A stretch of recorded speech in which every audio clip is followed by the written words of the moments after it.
नमस्कार मित्रों, आप सब लोगों का पुण्य कबीर की न्यूज़ के ऑफिशियली पेज पर बहुत बहुत स्वागत और अभिनंदन। कहते हैं कि टैलेंट कोई गरीबी और अमीरी नहीं देखता। प्राकृतिक टैलेंट एक अलग चीज़ होती है और जो बच्चों में जो हुनर होता है, चाहे परिस्थिति कोई सी भी क्यों ना हो, घर वाले कितने भी कमज़ोर क्यों ना हो, लेकिन वो टैलेंट दिखाने के लिए जब बच्चे मैदान में जाते हैं तो उसमें गरीबी और अमीरी का कोई आकलन नहीं कर पाता। दरअसल एक मैट पर बैठ के पढ़ाई करने वाले विद्यार्थी जब सरकारी संस्थाओं में अध्ययन करने जाते हैं तो उनके मन में एक टारगेट रहता है कि अध्ययन भी निःशुल्क किया जाए और साथ में कोचिंग भी ऐसी निःशुल्क की जाए ताकि इन फ्यूचर आपका जो भविष्य है वो काफ़ी सेव हो। मेरे साथ थालड़का से कंचन नायक मौजूद है इस समय, जो अभी भी पूरे थालड़का गांव की अगर बात कीजिए तो 5,000 इन गांव की आबादी है और आज तक के इतिहास में एक पहली ऐसी लड़की है जिसने अभी नेशनल खेला है, वो भी एक राष्ट्रीय जो खेल है पूरे भारत का, हॉकी। कंचन, सबसे पहले हमारे चैनल में बहुत बहुत स्वागत और अभिनंदन। Thank you sir. है, मैंने सुना कि भाई आपके जो पापा है वो मजदूरी करते हैं, छोटा मोटा घर का और भी काम करते हैं और आप लोग पढ़ाई भी कर रहे हैं, कक्षा 12 के आप लोग विद्यार्थी हैं।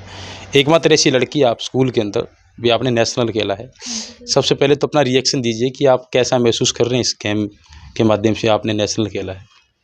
मुझे बहुत ही अच्छा लग रहा है क्योंकि जो मेरे घर वाले मेरी सपोर्ट कर रहे हैं और मुझे खेलने के लिए इतना मोटिवेट करते हैं, तो मैं सबसे पहले मेरे घर वालों को अपना ये खेल का श्रेय देती हूँ। और हमारे कोच साहब है जो इतनी ठंड में आते थे हमारे ग्राउंड पर, कोई अपनी लड़कियों को घर से बाहर नहीं भेजता आज के टाइम में, और मेरे घर वाले और मेरे कोच जिन्होंने मुझे इतनी सपोर्ट की और मैं वहाँ तक पहुँची नेशनल लेवल तक। और हमारे स्कूल के सभी टीचर्स का भी बहुत सहयोग रहा और इंदिराज सर है वो मेरे को स्कूल में भी मोटिवेट करते रहते हैं। जी जी। हमारे कोच साहब भी बहुत अच्छे हैं और हमारे घर वाले भी मेरे को बहुत सपोर्ट कर रहे हैं। जी जी। और ये कितने सालों से आप लोग खेल रहे हैं हॉकी? मैं सर 5-6 सालों से खेल रही हूँ और थालड़का गांव में मेरा नेशनल सिलेक्शन हुआ है। जी जी। हॉकी के बारे में कुछ आप जानते हैं? हॉकी किस देश का राष्ट्रीय खेल है, जानते हैं आप? इंडिया का। इंडिया का राष्ट्रीय खेल हाँ है। जी सर। और लड़कियों को विशेष तौर से हॉकी से दूर रखा जाता है क्योंकि कहीं चोट ना लग जाए, ये डिफ़िकल्ट गेम है, क्योंकि आज का ज़माना है वो क्रिकेट को ज़्यादा महत्व देते हैं, फुटबॉल को ज़्यादा महत्व देते हैं। लेकिन आपने हॉकी गेम ही क्यों चुना? सर हमारे गांव में भी हॉकी बॉयज़ भी खेलते हैं और लड़कियां भी खेलती है, तो उसके हिसाब से हमारे कोच साहब ने भी टीम बनाई थी क्योंकि यहाँ पे क्रिकेट कॉलेज में खिलाते हैं, स्कूल में नहीं खिलाते। तो यहाँ पे शुरू से ही हॉकी का ही गेम चल रहा है, तो मुझे हॉकी की इस फील्ड में जी, ही जाना था। जी, जी। कौन-सी क्लास है कंचन की? 12th। जी, 10वीं में कितने प्रतिशत अंक प्राप्त किए आपने? 62। अच्छा, 62। क्या उम्मीद है कि बीपीएड करके एक शारीरिक और शिक्षक अध्यापक बनना या फिर किसी अन्य लाइन में जाना? सर जिस फील्ड में मैं हूँ अभी स्पोर्ट्स लाइन में, तो मैं फिजिकल टीचर ही बनना चाहूँगी और मैं आगे भी बीपीएड करके टीचर ही बनना चाहूँगी। जी, बड़ी उम्मीदों के साथ माँ-बाप अपने बच्चों को पढ़ाई के लिए भेजते हैं। जहाँ बात आती है आज के ज़माने में लड़कियों की, तो लड़कियाँ बड़ी एडिटेड होती हैं इस बात को लेकर के कि जैसे-तैसे स्कूल हो जाए, उसके बाद कॉलेज हो जाए, उनके साथ शादी हो जाती है, उसके बाद उनका करियर है वो दाँव पे लग जाता है, कई लोग कामयाब भी हो जाते हैं। तो ऐसे में उन लड़कियों को आप लोग क्या सजेशन देना चाहेंगे, जो लड़कियाँ खेल के मैदान में अपनी किस्मत आज़माती है? कई बार उनको विफलताओं का सामना करना पड़ता है, घरवालों का भी प्रेशर रहता है, तो उनको आप किस तरीके से एक्सपेरिमेंट करेंगे, किस तरीके से एक्सप्लेन करेंगे अपने संबोधन को ताकि उनमें भी कुछ नई ऊर्जा आए? वो ये है कि सर बस खेल में ध्यान रहे और घरवाले अपने बच्चों पर जितना विश्वास करते हैं तो वो कायम बनाए रखें अपना विश्वास भी, तो घरवाले भी उनकी सपोर्ट करेंगे ये होगा तो, और जी, ग्राउंड पर भी भेजेंगे खेलने के लिए। लड़कियों को अक्सर आजकल के ज़माने में इतना नहीं महत्व देते हैं जी, जी। खेल के प्रति, बस थोड़ी बड़ी हुई और शादी कर देते हैं उनकी। जी, जी। तो पहले तो घरवालों की सपोर्ट होनी चाहिए, हुँ, हुँ। गाँव वालों की या फिर और अदर पर ध्यान ही नहीं देना चाहिए। जी, जी। कौन क्या बोल रहा है, जी, जी। तो खुद का ध्यान रखना चाहिए और घरवालों की सपोर्ट रहनी चाहिए, इससे ही आगे आपके माँ-बापों ने आपको इतनी आज़ादी दी है, आप लोग फ्रीडम महसूस कर रहे हो, 11th क्लास में अभी आप पढ़ रहे हो, 12वीं में जाओगे, उसके बाद कॉलेज भी करना है। कोई 2 शब्द कहना चाहेंगे माँ-बाप की तारीफ़ के लिए? हाँ जी सर, क्योंकि सर मेरे को जितना मेरे घरवालों ने सपोर्ट किया है ना, हुँ। वो तो उनके लिए तो कुछ कह ही नहीं सकते, सबसे ज़्यादा उन्होंने ही सपोर्ट किया जी, मेरे जी, को, यानी मेरे आपके पापा पास और शब्द मम्मी। नहीं है तारीफ़। हाँ जी सर। जी, जी। एक मिडल क्लास फैमिली से बिलॉन्ग करना और बड़े डिफ़िकल्ट चैलेंज आते हैं कंचन, स्टडी के मामले में, खेल के मामले में, क्योंकि कॉम्पिटिशन बहुत ज़्यादा हो गया। तो हाँ ऐसे जी में सर। आपको नहीं लगता कि आज के ज़माने में लड़कियों को थोड़ी अगर मेहनत करे तो उनके लिए थोड़ा आसान रास्ता बन सकता है। हाँ जी सर, बन सकता है।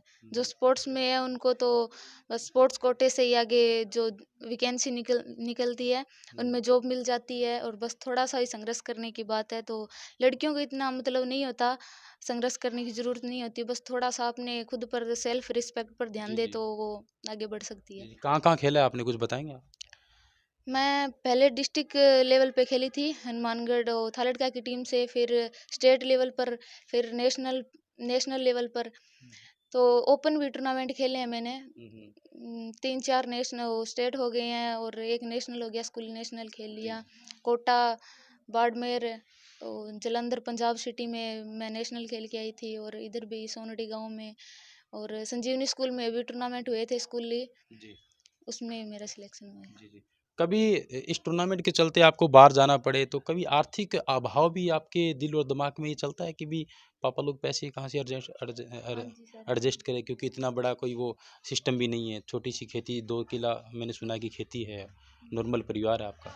हाँ जी सर। मेरे को ऐसी बातें बहुत महसूस होती है उधर जाकर। मैं इतना पैसा भी उधर खर्च नहीं करती क्योंकि पैसा खर्च करने से पहले ही मेरे को मेरे पापा की याद आ जाती है, क्योंकि मेरे को पता है हमारे घर की स्थिति कैसी है, तो पैसे भी कहाँ से लाएँगे इतने। बिल्कुल। तो मैं इतना बाहर जाकर इतना खुला खर्च नहीं करती हूँ और बस जितना लिमिट होती है उतना ही बस पैसा लगाती हूँ। मेरे को पता है हमारे घर की स्थिति कैसी है। जी, जी। और हमें उधर बहुत कठिनाइयों का सामना करना पड़ता है क्योंकि स्पोर्ट्स प्लेयर को है ना इतनी मतलब सिक्योरिटी नहीं रहती उनके ऊपर। हुँ, तो बहुत स्पोर्ट्स प्लेयर को एक जी, जी। बहुत इनका बहुत बड़ा प्रायोरिक क्राइटेरिया भी रहता है, उनका भी प्रोटोकॉल का भी ध्यान रखना पड़ता है। हाँ जी, हाँ जी जी, सर। जी। चलिए, क्या टारगेट है, अंतिम सवाल मेरा, पढ़ाई लिख कर के क्या बनना है? सर पढ़ लिख कर बस फिजिकल टीचर वगैरह के लिए बस यही है कि कामयाब बीपीएड होना करना है है। आगे? हाँ, बीपेड करूँगी। और मेरा नवल टाटा उड़ीसा में भी सिलेक्शन हुआ है, उनका भी फ़ोन आया था। 20 तारीख से 25 तारीख तक कैंप लगेंगे, उधर भी जाना था। जी, जी। तो बीच में मेरे बोर्ड के एग्ज़ाम आ गए तो देखेंगे उनके हिसाब से ही हुँ, हुँ। जाएँगे। और चलिए, मुलाकात करके आपसे अच्छा लगा और उम्मीद है कि आपका जो भविष्य है वो थोड़ा-सा और निखर के आए। धन्यवाद। Thank you sir. जी। तो ये कंचन नायक है, जो थालड़का की एक नई प्रतिभावान छात्रा है और नेशनल इन्होंने खेला है, और उम्मीद यही है कि जो बच्चे हमारे सोशल मीडिया प्लेटफ़ॉर्म के माध्यम से इसकी आवाज़ सुन रहे हैं, तो लड़कियों में टैलेंट की कोई कमी नहीं है, लेकिन अगर उनको सही समय पर आज़ादी दी जाए, वो भी पारिवारिक प्रोटोकॉल के आधार पर, तो वास्तव में लड़कियाँ भी काफ़ी मेहनती होती है, लड़कों से कम नहीं है। आप अगर जहाँ से भी हमें देख रहे हैं, तो इस तरीके की अगर प्रतिभा आपके भी इलाके में कहीं छुपी हुई है, तो बिल्कुल कबीर की न्यूज़ नेटवर्क द्वारा निःशुल्क कोचिंग शिक्षण संस्थान के साथ-साथ हमारे पास लाइब्रेरी की सुविधा भी उपलब्ध है, और भी बहुत सारी ऐसी प्रतियोगिताओं में हम लोग भाग दिलवाने के लिए बच्चों की काफ़ी मेहनत करते हैं। तो कमेंट बॉक्स में जाकर के ज़रूर सजेशन दें। ज़्यादा से ज़्यादा वीडियो को शेयर करें, लाइक करें, कमेंट्स करें। धन्यवाद।